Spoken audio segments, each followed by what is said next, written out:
Bismillahirrahmanirrahim. Assalamualaikum warahmatullahi wabarakatuh. Alhamdulillah ya la ihsani wa syukrullah ala taufiqi wa amtinani. Asyhadu an la ilaha illallah wahdahu la syarika lahu ta'ziman li sya'ni wa asyhadu anna Muhammadan abduhu wa rasuluhu wa da'i ila ridwanih. Allahumma shalli alaihi wa ala alihi wa ashabihi wa ikhwanih. Amma ba'dullah wa talibat MQW kelas 9 yang dimuliakan Allah Subhanahu wa taala.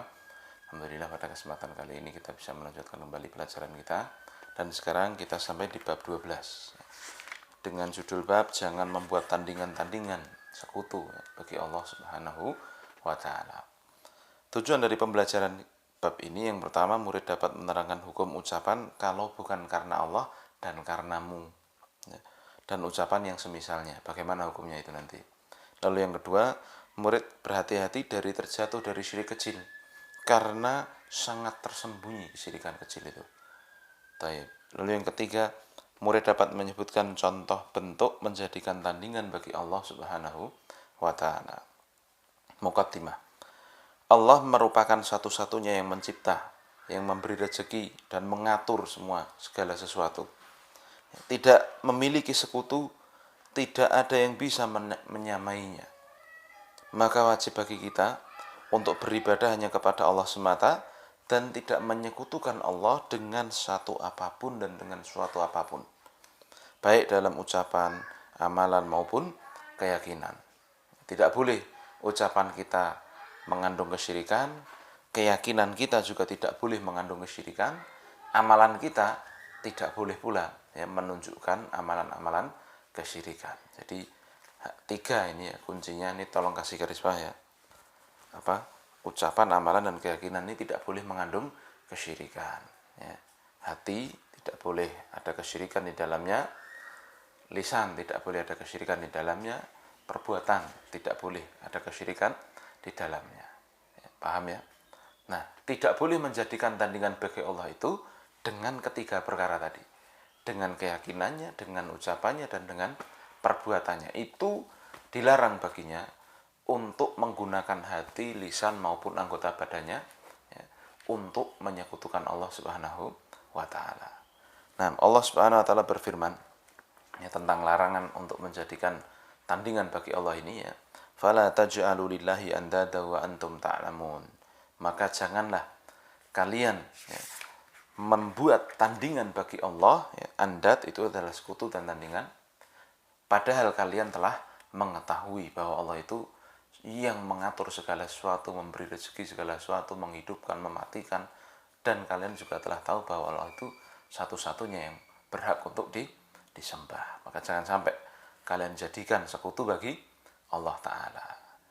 Nah, qala Ibnu Abbas, Abdullah bin Abbas radhiyallahu ta'ala anhu mengatakan fil ayati, tentang ayat ini, kurung bukan ya, al-andad, andad yang dimaksud di ayat itu, kata Abdullah bin Abbas ya, huwa syirku, adalah kesyirikan, akhfa min dabibin namli ala safatin sauda'a fi dhulmatil laili, yang mana kesyirikan itu lebih tersembunyi dari dabibin naml, langkahnya semut, ala safatin sauda, di langkahnya semut di atas batu yang berwarna hitam, batu halus yang berwarna hitam di gelapnya malam. Masya Allah.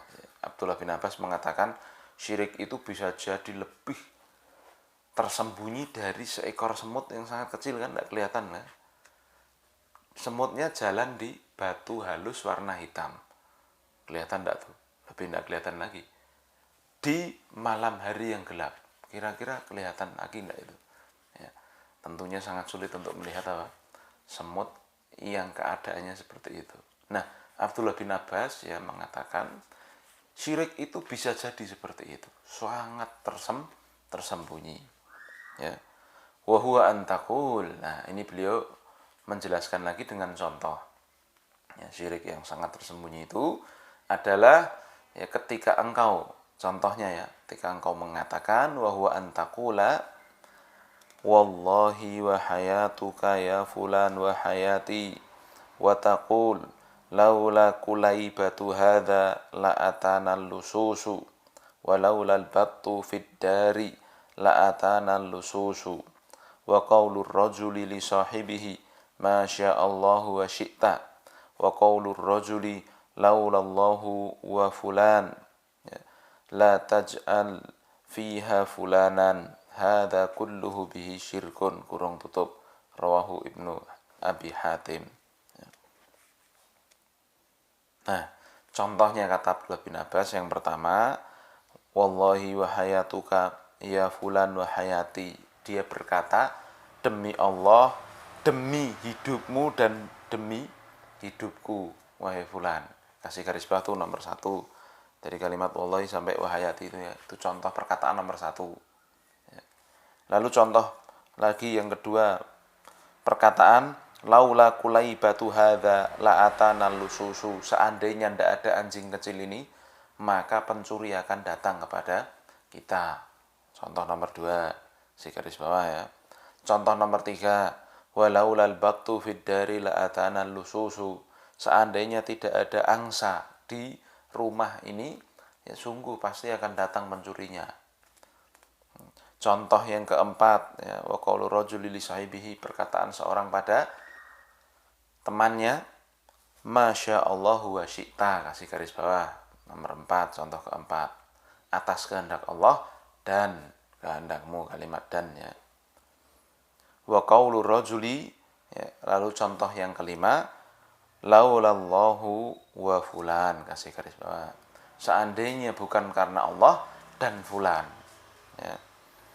Maka Abdullah bin Abbas mengatakan, la taj'al fiha fulanan, jangan sampai engkau jadikan ya kehendak itu karena fulan ya. Jangan sampai kau jadikan ucapan-ucapanmu itu ada fulan-fulan itu begitu ya. Karena kehendak fulan, karena ini, karena itu ya. Hadza kulluhu bihi syirkun ya. Semua yaitu mempertandingkan antara Allah dan fulan, menyamakan. Seandainya tidak ada Allah dan fulan kan, menyamakan antara Allah dan fulan kan begitu. Maka mempertandingkan seperti ini semuanya kesyirikan ya. Taib. Dari sisi mana nanti akan diperjelas dalam pokok pembelajaran ini ya. Hadits ini diriwayatkan oleh athar ini ya tentang tafsir Abdullah bin Abbas ini ya. Diriwayatkan oleh Ibnu Abi Hatim ya. Tapi pokok pembelajaran yang pertama, menjadikan tandingan bagi Allah termasuk perbuatan syirik besar. Lihat, Allah melarang hambanya untuk menjadikan tandingan dan sekutu baginya yang diberikan kepada mereka sesuatu dari bentuk ibadah. Jadi beribadah kepada selain Allah, memberikan ibadah kepada selain Allah gitu. Ini syirik besar ya. Sedangkan mereka dalam keadaan mengetahui bahwa Allah itu merupakan satu-satunya yang memberi rezeki kepada mereka, dan bahwasanya tandingan-tandingan tersebut tidak berkuasa ya, untuk memberi manfaat atau bahaya bagi mereka. Maka menjadikan tandingan bagi Allah merupakan perbuatan syirik besar yang menghilangkan tauhid ya. Maka siapa yang mati dalam keadaan seperti itu, dia kekal di neraka. Jadi tolong kasih garis bawah ya, menjadikan tandingan bagi Allah merupakan syirik besar yang menghilangkan tauhid ya. Ya contoh gampangnya, dia nyembah selain Allah ya.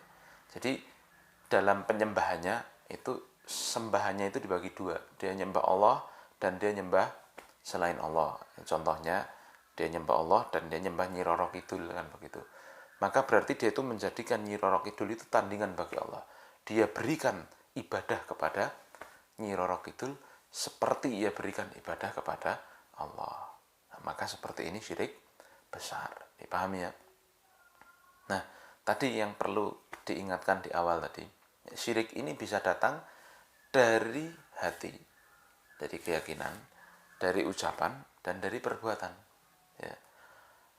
Kalau keyakinannya dia sekutukan Allah, maka itu juga syirik besar ya. Contoh tadi masih sama lakonnya, contohnya ya Nyi Roro Kidul tadi, dia yakin bahwa Allah yang memberi rezeki, 50% yang memberi rezeki itu Allah.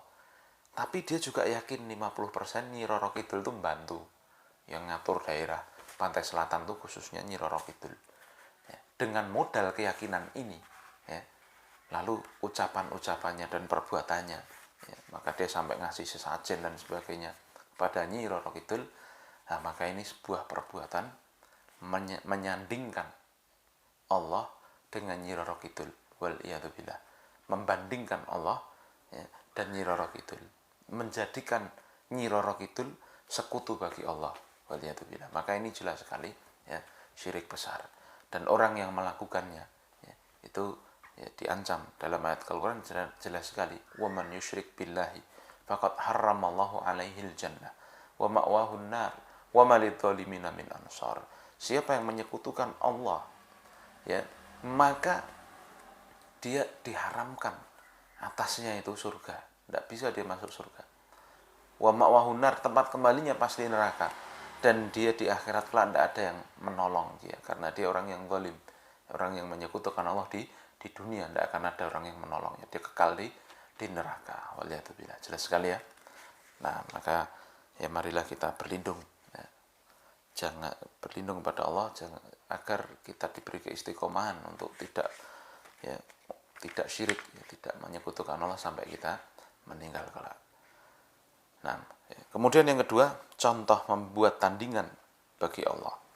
Ibnu Abbas radhiyallahu anhu berdalil dengan ayat di atas ya, fala taj'alu lillahi andadan wa antum ta'lamun ya, yang sesungguhnya ayat ini turun berkaitan dengan syirik besar ya, turun berkenaan dengan syirik besar untuk menghukumi berbagai jenis syirik kecil. Jadi begini, Abdullah bin Abbas berdalil dengan ayat ini ya, yang sesungguhnya ayat ini adalah ayat yang berbicara atau yang terkait dengan syirik besar. Jangan kalian jadikan bagi Allah itu tandingan, ini syirik dalam pembahasan syirik besar.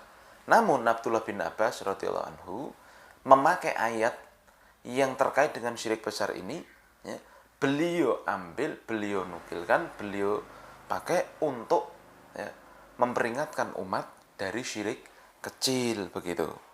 Nah, apa ini boleh? Ya, ini dibolehkan. Ya, sebagaimana ya para ulama mengatakan dibolehkan. Ya, berdalil dengan ayat-ayat yang turun tentang syirik besar ya, untuk mentahdzir ya, untuk memperingatkan manusia dari syirik kecil. Kenapa? Lihat, karena lafadz ayat tersebut mencakup kedua bentuk kesyirikan ya. Dan jenis syirik kecil ini banyak beredar di lisan-lisan kebanyakan manusia, sehingga banyak yang terjatuh kepadanya karena samarnya jenis kesyirikan kecil ini. Kenapa ya? Dibolehkannya tadi untuk memperingatkan manusia ya, dari perbuatan syirik, karena itu sangat berbahaya ya. Syirik kecil itu dosanya bisa jadi lebih besar daripada dosa besar. Ini kan nggak disadari banyak manusia. Nah, maka Ibnu Abbas itu memperingatkan, syirik kecil itu walaupun hanya kelihatan sepele, ini dosanya besar sekali ya, karena dia mempertandingkan antara Allah dan makhluk ya. Dan itu beliau sebutkan bisa jadi lebih lembut daripada, lebih tidak terlihat daripada semut tadi yang berjalan di atas batu halus berwarna hitam di kegelapan malam itu ya, karena saking tidak sadarnya manusia ya. Nah, dan Abdullah bin Abbas memberikan contoh tadi kan, di antara ucapan kesyirikan tersebut adalah ucapan wallahi wa hayatuka wa fulan, demi Allah, demi hidupmu dan fulan, demi hidupmu dan hidupku wahai fulan ya. Ini merupakan bentuk syirik asghar karena mengandung sumpah, kasih garis bawah ya, sumpah dengan kehidupan makhluk. Jadi dia bersumpah demi makhluk, itu nggak boleh. Demi dirimu, demi diriku, demi ibuku, demi bapakku ya, demi apalah begitu, ini makhluk, enggak boleh, paham ya? Itu sisi kesyirikannya. Nah, orang kan tidak, itu kan enak sekali kan diucapkan, kadang orang tergelincir di situ. Makanya Ibnu Abbas peringatkan, itu bisa jadi lebih tidak terlihat daripada semut tadi. Lalu contoh berikutnya ya, ucapan laula kulai batu adalah atana lusus walau lal batu fid-dari la atana lusus ya, karena kalau bukan karena anjing kecil ini ya tentu akan didatangi pencuri, karena kalau bukan karena angsa ini tentu rumahnya pasti akan didatangi pencuri misalkan. Ini merupakan syirik kecil karena padanya ada penyandaran sebab dan melupakan yang menjadikan sebab. Tolong kasih garis bawah tuh ya. Ada penyandaran kepada sebab dan melupakan yang membuat sebab, yaitu Allah Subhanahu wa ta'ala. Jadi di Dia hanya bersandar kepada si bebeknya, angsanya, atau kepada si anjing kecilnya. Itu sebabnya. Dia tidak menyandarkan kepada sang pembuat, sebab sang pencipta segala sesuatu dia tidak ingat kepadanya. Ya. Seandainya Allah menghendaki akan dijadikan bisu itu anjing ataupun angsanya itu, ya. Untuk itu wajib menisbatkan semuanya hanya kepada Allah, karena dialah yang menjadikan hamba, ya, menjaga hamba-hambanya di waktu siang dan di waktu malam, ya kan. Angsa itu begini ya, kata, nah saya baca di buku-buku yang lain begitu ya, tentang penjelasan kitab tauhid, bahwasanya angsa kok kenapa secara khusus disebutkan Abdullah bin Abbas, karena angsa itu kalau didatangi oleh selain pemiliknya dia akan teriak-teriak begitu, apalagi waktu malam, ya, dia akan teriak-teriak itu. Nah, maka orang yang mengatakan kalau tidak ada angsanya itu pasti pencurinya bisa datang tuh. Nah, seperti ini kan ucapan ringan tapi mengandung kesyirikan sangat gampang, ya kan. Lah, Abdullah bin Abbas secara khusus ya menyebutkan itu sesungguhnya yang ngajak mikir gitu kan gampangnya. Apa tidak bisa Allah membuat angsanya itu diam? Angsanya mati sebelum pencurinya datang, lalu pencurinya datang, atau angsanya hidup tapi nggak bisa ngomong ketika pencurinya datang, bisa saja Allah buat seperti itu. Tetapi ya, kebanyakan manusia itu mudah lupa terhadap pembuat sebab itu, dan dia hanya menyandarkan kepada sebabnya saja. Maka inilah sisi kesyirikannya, dipahami ya. Nah, kemudian yang ketiga, ucapan seorang pada kawannya, ya, Masya Allah wa syi'ta laulallah wa fulan, atas kehendak Allah dan atas kehendakmu, seandainya tidak ada Allah dan kamu, ya. Ini merupakan syirik kecil, karena padanya ada penyamaan antara Allah dan makhluk. Nih, tolong kasih garis bawah. Dia menyamakan Allah dengan makhluk, ya. Ini dengan apa? Menyamakan dengan huruf wawu itu, dengan dan itu, ya. Dan itu kan berarti penyamaan yang secara umum penyamaan yang sama begitu. Dua perkara yang disamakan, ya. Dia menyamakan Allah dan makhluk. Ini merupakan sebagian contoh dari menjadikan tandingan bagi Allah. Maka wajib bagi setiap muslim untuk berada pada Allah dalam ucapan-ucapannya, karena Allah tiada yang menyamai dan menyaingi serta menandingi siapapun dari makhluknya. Nah, ya, silahkan untuk dikerjakan latihannya, ya, dan juga dihafalkan dalilnya. Insya Allah kita sampai bab 13, lalu kita setoran hafalan dalil dari bab 1 sampai 13. Begitu ya. Dipersiapkan. Subhanakallahumma bihamdika asyhadu an la ilaha illa anta astaghfiruka wa atubu ilaik. Assalamualaikum warahmatullahi wabarakatuh.